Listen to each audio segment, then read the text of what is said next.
bom dia. Eu sou Roberto Magalhães, do Grupo de Hematologia e Transplante de Medula Óssea de Niterói. E hoje é com grande prazer que eu estou aqui trazendo para a gente Marcele Quirino. Marcele Quirino, que tem especialização em psico-oncologia e psicologia hospitalar e que tem bastante experiência com paciente transplantado de medula óssea.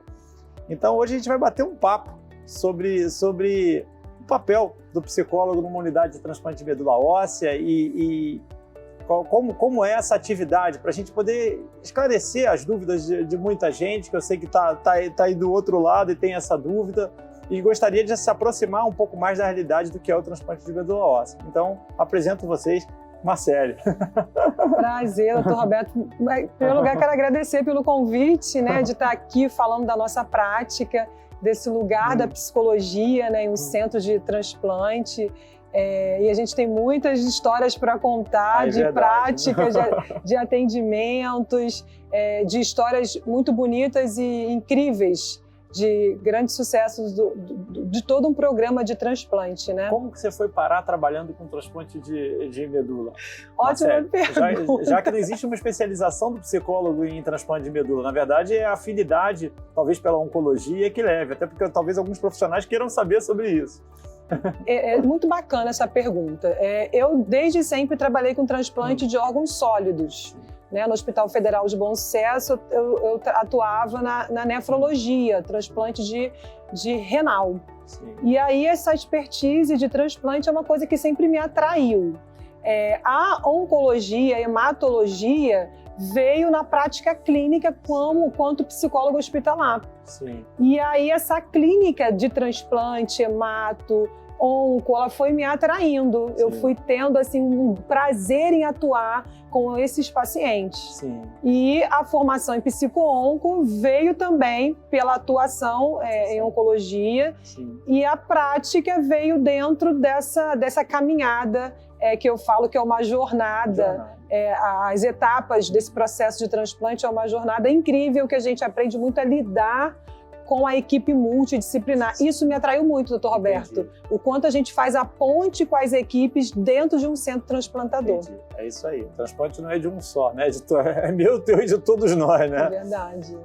Bom, assim, e o que você imagina do papel do psicólogo? O que você acha que, o que realmente faz a diferença? Onde que o psicólogo, quando está diante de um paciente de transplante de medula, você pode estender isso também para o paciente oncológico, que o paciente de transplante de medula, na grande parte dos momentos, é um paciente oncológico que está lá para fazer um procedimento, né?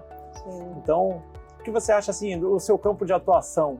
Assim, o que você diria que faz a diferença? Essa pergunta, ela faz todo sentido. Eu sei, eu tenho minha opinião, mas eu quero ouvir você. Primeiro que o câncer é uma doença ameaçadora da vida. Você ouvir que tem câncer, independente da sua extensão ou local, já é algo que afeta o indivíduo, que afeta a família, afeta o paciente, afeta o meio de convívio, o seu redor, a sua rotina. E aí você, diante disso, de um tratamento de uma leucemia, que é uma doença hemato-oncológica, ou enfim, o paciente ele sabe que em algum momento ele vai ter a possibilidade ou o caminho de seguir para um processo de transplante, que é algo muito mais complexo, porque ele já tentou várias possibilidades de tratamento, como as sessões de químio, enfim.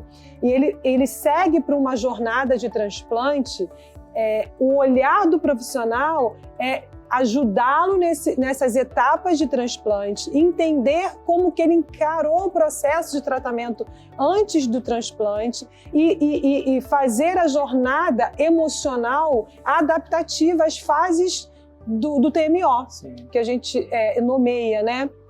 E dentro disso é entender os aspectos emocionais, psicossocial, estrutura familiar, se esse paciente ele já tem alguma questão de uma doença ou uma comorbidade psiquiátrica. E se não tem, muitas doenças emocionais elas são desencadeadas frente ao impacto de um adoecimento, de uma doença crônica como o câncer, e também o enfrentamento de transplantar uma medula. Sim, considerando que muitas das vezes que a gente leva um paciente com transplante, esse paciente já tem um diagnóstico de câncer prévio e o tratamento convencional que já foi tentado não funcionou. Então ele está indo para uma segunda etapa, para uma segunda chance, ou de cura da sua doença ou de controle da doença por mais longo prazo, né? Assim, o que eu estava comentando, assim, o que é o conceito que eu tenho, assim, que eu vejo da atividade do psicólogo, é que nós médicos estamos sempre num corre-corre, cuidando dos pacientes e muitas vezes preocupados com doenças, preocupados com tratamentos, preocupados tanto com diagnóstico, tratamento, prognóstico, são os 3 grandes pilares da medicina, né? O que significa eu acertar qual a doença que o paciente tem, tratá-la direito e imaginar como vai ser o impacto daquele tratamento.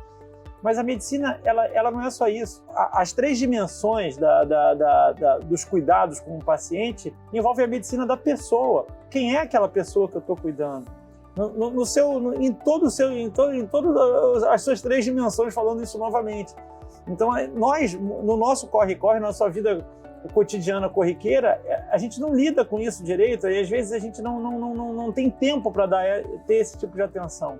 Isso impressiona lá na frente quando a gente vai fazer um procedimento num paciente e encontrar um paciente que tinha um histórico de doença psiquiátrica ou que já não estava bem no meio disso tudo, que não entendeu direito aonde que ele estava se metendo no meio de um tratamento.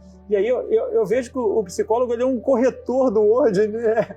Nesse sentido, de acompanhar o paciente ao longo de toda essa jornada e nos instruir, nos orientar também. Eu diria ainda mais. Às vezes vocês têm que olhar a gente também, porque nós profissionais de saúde também, e a equipe multidisciplinar também, por estar muito envolvida com tudo, e a gente sabe de históricos de sucesso e insucesso, muitas vezes nós também sentimos, né? Sim. Então são verdadeiros desafios, né? Então eu vou seguindo, eu só fazendo alguns comentários. Então, assim, como você imagina, assim, quais são os principais benefícios que são perceptíveis, né, que passam pelo atendimento psicológico num centro de transplante de medula? Um desses benefícios é o quanto, antes desse paciente ele chegar na unidade transplantadora, ele tem uma visita pré-transplante com a equipe multidisciplinar. Sim. Isso faz com que toda uma equipe conheça exatamente como você falou, o amor de alguém. Esse paciente é o amor de alguém, ele é o filho de alguém, ele é o pai de alguém, ele faz parte de um lugar que a gente vai conhecer. E eu falo que a gente vai aprendendo a saber quem é esse paciente, que tem um filho, que é casado, ou que descobriu após um mês de casamento, que tem uma leucemia e que vai precisar transplantar, exatamente o que você está falando, né? Você conseguiu fechar um diagnóstico e nós conseguimos se aprofundar em quem é essa pessoa para que a gente possa também trazer isso para a equipe médica, para a equipe multi, para que a gente possa conduzir um plano terapêutico para ele, né, Dr. Roberto, claro, na instituição. Então, quando você começa com esse paciente na unidade, fazendo uma entrevista pré-transplante, sabendo de todas as questões emocionais, sociais, o que esse paciente perdeu com o impacto do diagnóstico e com o processo de tratamento. Ele perdeu a qualidade de vida, sua rotina. Muitas vezes ele perde quem ele é, a sua identidade, ele se torna o diagnóstico. Olha, isso eu tenho que comentar. É verdade. Assim, isso é uma coisa que às vezes me preocupa um pouco. Eu vejo que alguns pacientes, além da preocupação com a doença, ela passa a viver a doença. E claramente, assim, quando a pessoa está dentro de um tratamento oncológico, num transplante, evidentemente ela tem que se engajar junto com a equipe, e se engajar junto e sua família no tratamento. Mas acho que todo momento da pessoa não pode ser só a doença e só o tratamento. A vida ela é muito mais colorida e muito mais ampla que tudo isso. E talvez a pessoa se integrar e se reconhecer como indivíduo e prestar atenção de que a vida é um filme que está passando, independente da doença, e isso está sendo feito, e que ela deve continuar tendo sua vida e se reintegrar nos seus laços, né, tanto familiares, afetivos, enfim, e de hobbies e coisas que temperam a nossa vida, né, os muitos amores que a gente tem na nossa vida, né?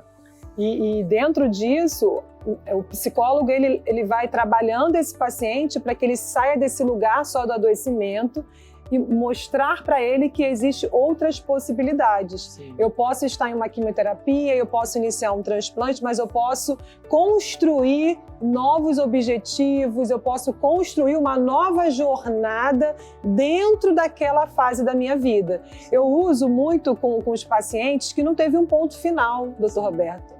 Pode ter tido um ponto parágrafo, que entra a história de um transplante, que entra a história de um adoecimento, mas um ponto final, se a gente dar antes do que possa acontecer, aí você vai trabalhar com uma questão de uma ansiedade muito maior, um padrão depressivo, e aí a gente trabalha muito na prevenção, ou se já tiver instalado, é todo um plano terapêutico de cuidado para esse paciente.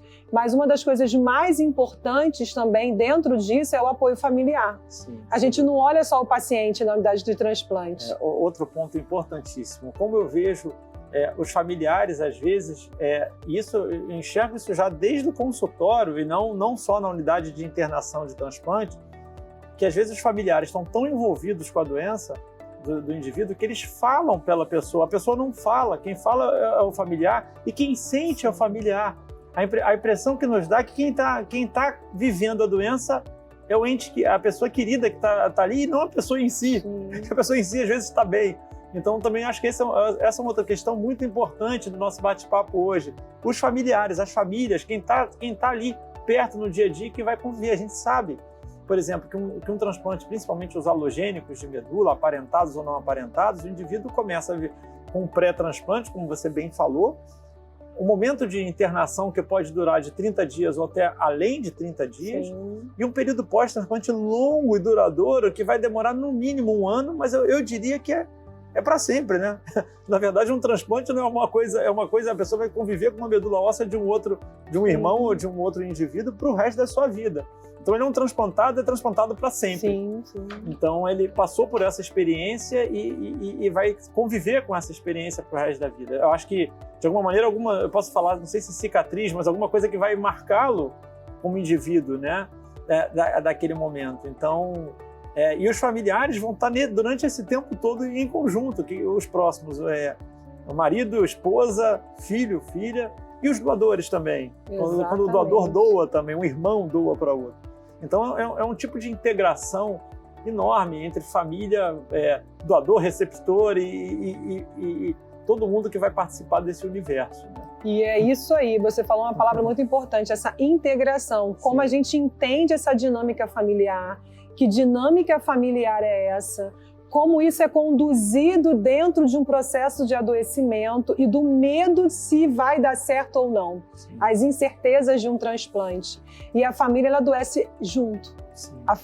E como eu falei, né, o amor de alguém está ali. Sim. É o meu pai, é a minha mãe, é o meu tio, e a gente vai tentando entender junto e fazendo com que esse apoio junto à família, o quanto essa família ela é fundamental para que a jornada desse paciente seja também uma jornada mais positiva numa internação. Sim. E muitas vezes, como você falou, às vezes o paciente está bem resignado. Sim. E a família está muito mais impactada, porque não muda só o paciente, muda toda uma rotina e um convívio familiar. Sim. A questão financeira, o impacto financeiro, se aquele paciente, ou enfim, era o provedor, se era um filho, se é o único filho daquela família. Sim. Os medos de seguir em frente, mas tendo que seguir diante daquela criança.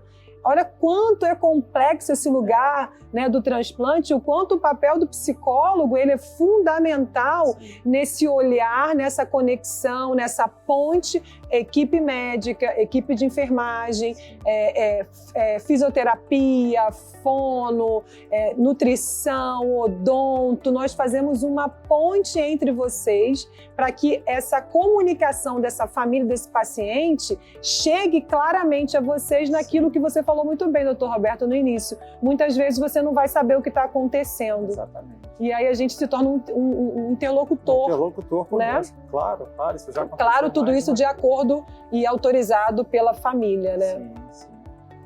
Bom, eu queria fazer uma pergunta que é um pouco mais difícil, que nem estava no nosso script, mas me veio à cabeça. As doenças psiquiátricas sempre nos preocupam, né? Assim, principalmente quando um paciente vai ter um determinado tempo de confinamento, quer dizer, vai ficar 30 dias hospitalizado, restrito ao leito durante um tempo, e muitas das vezes eu costumo brincar que no transplante de medula o paciente sai de um transplante de medula pior do que quando entrou. Sim. Porque é um procedimento que debilita a pessoa ao longo da sua hospitalização, né? Principalmente em termos de alimentação. A pessoa que estava sem febre vai passar a ter febre ao longo do transplante. Então, e aí, quer dizer, muitos pacientes, assim, se eles não estão com sua doença bem equilibrada psiquiátrica, eu acho que é um verdadeiro desafio. Se a gente considerar os transtornos que conhecemos, assim, por exemplo, a depressão ou a ansiedade, os distúrbios bipolares. Qual a sua impressão, assim, e depois já emendando, e também, assim, a atividade, a condição também socioeconômica, cultural das pessoas, também eu acho que é algo muito influenciador, como você bem falou. Né? Então, a gente tem como mensurar isso, a gente tem como melhorar isso antes do transplante. Você tem alguma recomendação,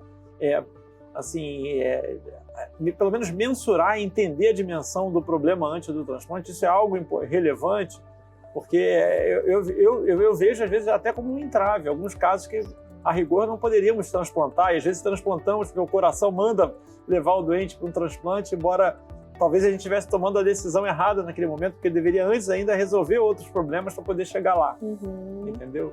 Então, é o maior desafio essa questão da parte psiquiátrica, porque a gente, quanto psicólogo, a gente sabe que aquele paciente ele tem que seguir para um transplante. Há um agravo clínico desse paciente.